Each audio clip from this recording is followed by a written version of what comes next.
bên đời, giờ là cơn gió ngang trời. Mọi người xung quanh thay nhau cho tôi biết cô thắm không về nữa đâu. Đặt tròn niềm tin sai người, giờ này ai khóc ai cười, thề hẹn làm chi để rồi bỏ đi.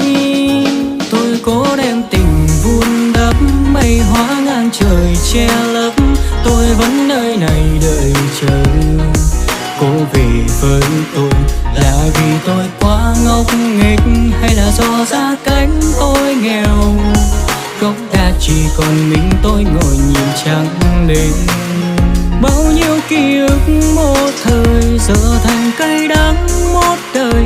Nhà cao xe sáng vây cưới lồng lấy sớm tối có người đón đưa. Hình dung theo gió mây ngàn, ngồi ôm thương nhớ bé bàng. Phận đời ngang trái, giờ biết nói cùng với ai.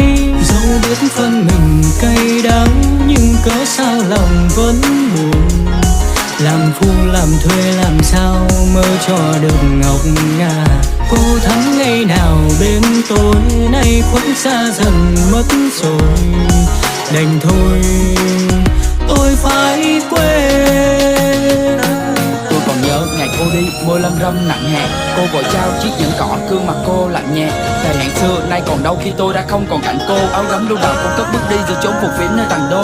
Cô Thắm ơi, mỗi một ngày thiếu điều tôi nhớ cô lắm. Ánh đèn vàng thành phố xa hoa đã cướp mất đi cô Thắm. Túp liều tranh nha chị lẻ bóng đơn điệu trong đó một trái tim. Chỉ biết đợi chờ cô về trong nỗi tuyệt vọng bóng ai giữa mái hiên. Tôi lau giọt nước mắt sao còn đọng hai hàng mi. Đã bao lần tôi nắm lấy thứ tình cảm phai tàn đi. Con sông xưa mà vẫn khúc bồi giờ đây lòng người chỉ lỡ. Sao nỡ quên đi thứ ân tình xưa là cả một đời tôi ghi nhớ. Chờ cô về, chờ chiếc hôn, chờ một vòng tay ấm áp. Chờ cô nói cô nhớ tôi chỉ là câu nói tắm thoát. Câu hỏi đó nợ tình duyên liệu cô có trả lời. Cô bắt tôi chờ và chờ bao giờ hay tôi phải chờ đến cả đời. Là hơi ấm bên đời, giờ là cơn gió ngang trời. Mọi người xung quanh thay nhau cho tôi biết cô thắm không về nữa đâu. Đặt tròn niềm tin sai người, giờ này ai khóc ai cười, thề hẹn làm chi để rồi bỏ đi. Bao nhiêu ký ức một thời giờ thành cay đắng một đời. Nhà cao xe sáng vây cưới lồng lấy sớm tối có người đón đưa.